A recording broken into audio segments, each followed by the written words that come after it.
在南美洲以西的加拉帕戈斯群岛上，生活着无数的海鬣蜥，它们的长相就像是缩小版的哥斯拉。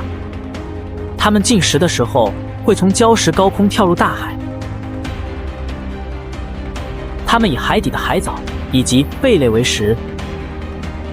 它们吃饱以后，想要回到它们的栖息地，却每次都要面临与家人的生死离别。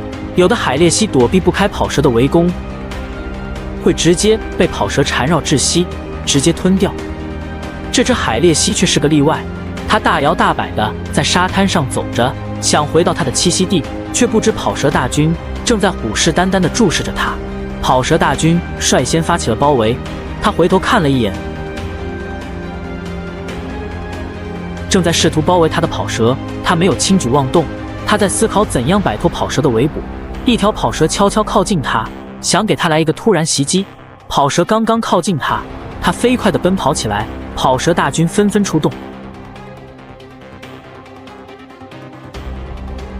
试图拦截住他。正当他快要靠近礁石的时候，一条跑蛇给他来了一个锁喉，并把他缠绕住。他使劲挣脱开跑蛇的缠绕，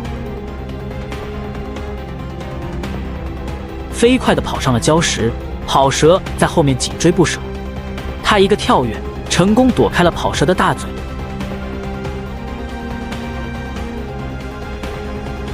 又一个跳跃，躲开了跑蛇的猎杀。